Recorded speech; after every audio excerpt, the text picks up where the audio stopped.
Fala galera, hoje estarei realizando as 5 questões que eu julguei mais fáceis do segundo simulado do Revisa Goiás aplicado para o nono ano. Selecionei as 5 questões que eu achei mais fáceis, mas também eu irei gravar um vídeo sobre as 5 questões aí que eu considero média e as 5 que eu considero mais difíceis da prova, totalizando as 15 questões aí da prova do simulado. Lembrando que esses simulados servem como uma revisão aí para quem vai fazer a prova da SAEGO e da SAEB. Então, é uma maneira de você estar se preparando aí para essas avaliações externas, tá? Vou começar com a questão aqui que eu acho que é a mais fácil de todas. E para eu não ler toda a questão e cansar vocês, eu vou simplesmente resumir ela, até porque vocês já fizeram a prova, né? A primeira questão diz o seguinte: uma empresa produz cubos, tá vendo esses cubos grandão, grandão mostrado aqui, esse cubo grandão? Produz cubos desse tamanho aí. E a empresa passa a produzir também cubos menores, de forma que esse cubo maior aqui que eu estou mostrando aqui, essa aresta dele, é o dobro dessa aresta menor. Beleza. Ele quer saber quantos desses cubinhos aqui, de maneira resumida, né, quantos desses cubinhos cabem dentro desse cubo maior. Se você vier aqui ó, e fizer um corte para cá e um corte aqui descendo, você vai verificar o seguinte, que aqui embaixo já tem um cubo, aqui cabe outro cubo, aqui também cabe mais um e aqui embaixo cabe mais um. De forma que o total de cubinhos aqui que cabe aqui na frente são 4. Mas lá atrás também cabem 4, concorda? Nesse espaço aqui de trás, aqui, ó, mostrado aqui onde eu estou pintando aqui. De forma que eu considero que o total de cubos que cabem aí são 8. 4 na frente, 4 atrás, tá? E veja como é uma questão fácil, não precisa de cálculo nenhum. É só você visualizar a quantidade de cubos que cabe aí. A próxima questão diz o seguinte: ele dá vários quadriláteros, ou seja, figuras que têm 4 lados, e pergunta quais deles têm todos os lados com a mesma medida. Então, olha só aqui o quadrado. O quadrado, se você olhar, essa base dele mede 4 desses quadradinhos pequenininhos aqui, ó. Tá? E se você verificar esse lado aqui de cima, também mede esses mesmos 4 quadradinhos, ó. Então, você percebe que todos os lados dele possuem a mesma medida. Então, é uma das figuras que atende ao que ele quer na questão. Tá? Vamos para o losango. No losango, essa base dele aqui, ó, se você olhar, ela mede 4 quadradinhos. E esse outro lado dele aqui que eu estou pintando, será que mede 4 quadradinhos? Para convencer você de que não é verdade, eu vou fazer um triângulo aqui, ó. Veja que esse outro lado do losango que eu estou olhando, ele faz o papel da hipotenusa desse triângulo menor, né? Desse triângulozinho que eu desenhei aqui.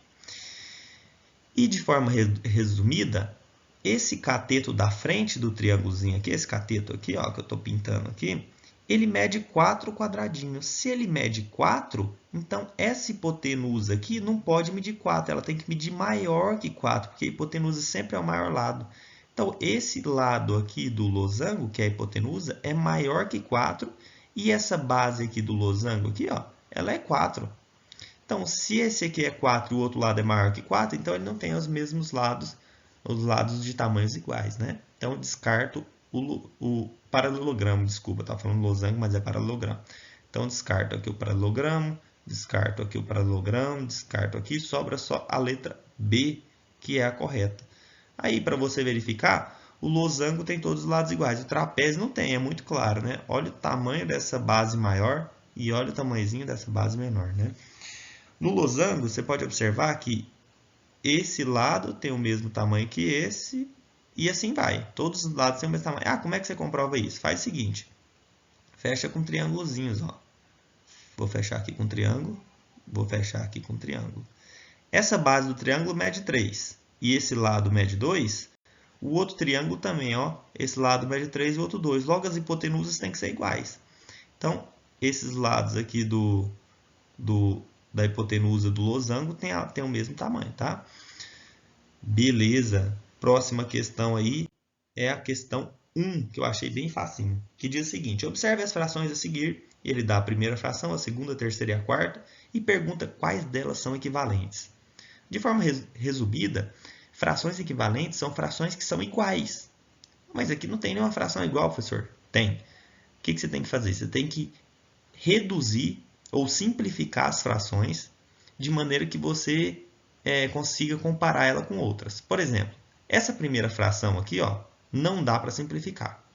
Essa segunda também não dá nem para dividir por 2, nem por 3, nem por 4, até porque o 23 é um número primo, né? Então não dá para dividir por nenhum número, só por ele mesmo. Então não dá para simplificar. Já essa próxima 3 aqui dá para simplificar. Veja que o 69 ele é divisível por 3 e o 54 também é divisível por 3. Então é isso que eu vou fazer. Ó. 69 por 3, vou simplificar essa fração aqui. Ó. Se eu pegar 69 e dividir por 3, 6 dividido por 3 é 2, não sobra nada, né? 3 vezes 2 é 6. 9 dividido por 3 é 3. Aqui em cima dá 23 e aqui embaixo dá 54 dividido por 3. Vamos fazer aqui, ó, 54 dividido por 3. Né? 5 dividido por 3 cabe só uma vez 3. 1 vezes 3 é 3. Para 5, 2. Abaixo 4 aqui. 24 dividido por 3 é 8. Ou seja, essa fração 3, se eu reduzir ela, dá 23 sobre 18, que é igual à fração 2. Opa, já achamos as frações equivalentes. Ó. Essa fração é equivalente a essa, porque reduzindo a 3, eu chego na fração 2. Tá? Eu chego na fração representada aqui pela 2. Por último, essa aqui também dá para simplificar. Ó. Por 3, né? Também dá por 3. Ó. 21 dividido por 3 é 7, porque 7 vezes 3 dá 21. 27 dividido por 3 é 9. Ah, professor, também deu equivalente à primeira? Não é equivalente à primeira. Essa aqui é 7 sobre 9. A primeira é 9 sobre 7. Então, elas não são equivalentes. Então, veja que eu concluo que a 2 e a 3 são as equivalentes. Tá? Ou seja, opção correta, letra C de cachorro. Tá? Próximo aqui, questão 4, que é muito fácil. Diz que um açougue mantém a carne congelada a menos 18 graus Celsius. Então, está ali a menos 18, né? A temperatura da câmara fria. E certo dia, a câmara fria permaneceu desligada por 5 horas seguidas. Ou seja, se eu desligo a câmara fria, é como se eu desligasse a geladeira. A temperatura vai fazer o quê? Aumentar, correto? Sabe-se que quando essa câmara está desligada, a cada hora a temperatura em seu interior aumenta 2 graus Celsius. E ele quer saber qual que vai ser essa temperatura atingida no interior da câmara após essas 5 horas.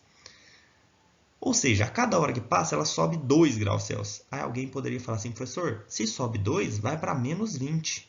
Mas cuidado, isso nem faz sentido do ponto de vista físico. Por quê? Se ela está menos 18, você desliga a câmera e ela para de congelar, como é que a temperatura vai diminuir mais ainda? Vai para menos 20, né? Não faz nem sentido. Então, na verdade, a temperatura está aumentando. Quando o número está aumentando, galera, significa que ele está um número negativo, né? Significa que ele está aproximando do zero. Porque se ele está vinculado do zero, quer dizer que ele está aumentando, tá? Então, se ele está aumentando 2, na verdade, ele vai para menos 16. Ele não vai para menos 20, tá? Então, ele vai para menos 16 depois de 2 horas, porque ó, a cada 1 hora ele sobe esses 2 graus Celsius, tá? Depois ele vai para menos 14, depois de 2 horas, né? Depois de 3 horas vai para menos 12, depois de 4 horas, menos 10, e depois das 5 horas, finalmente ele chega no menos 8, tá?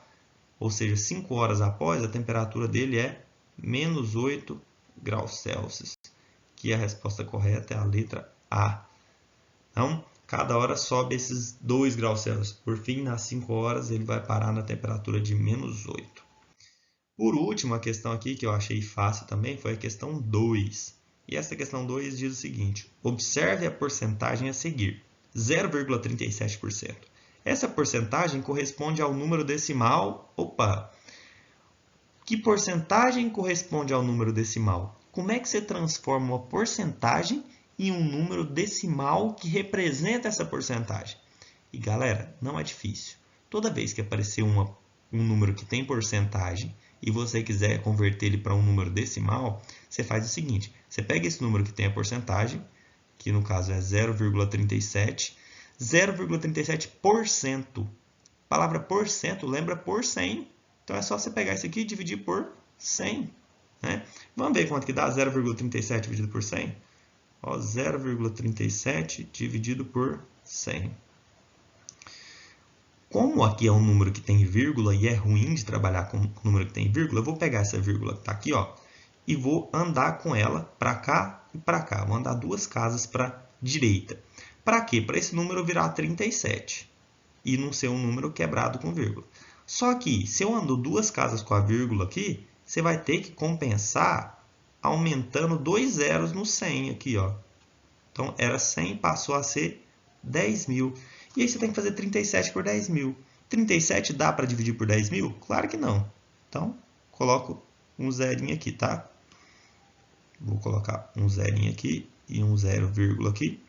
370 dá por 10.000? Também não. Então, coloco outro 0 e outro 0. 3.700 dá por 10.000? Não dá. Então, coloco outro 0 e outro 0 aqui. Vai indo, né? Até dar certo. Mas aqui você já verifica que é 0,00, ou seja, letra A, tá? Nem preciso terminar a conta, mas eu vou terminar, claro. 37.000 dividido por 10.000 cabe só 3 vezes 10.000, porque 3 vezes 10.000 dá 30.000. Para 37.000 sobrou 7.000, certo? Aqui você tem direito a acrescentar um zerinho, então fica 70.000 dividido por 10.000, cabe 7, porque 7 vezes 10.000 dá 70.000. Então, a resposta correta aqui é 0,0037. Ou seja, toda vez que aparecer uma porcentagem, se você quiser converter ele para um decimal, se você quiser sumir com esse porcento aqui, né, você divide por 100, tá? E por hoje é só isso. Nas próximas aulas eu estarei gravando as 5 questões médias para vocês, tá? Até mais.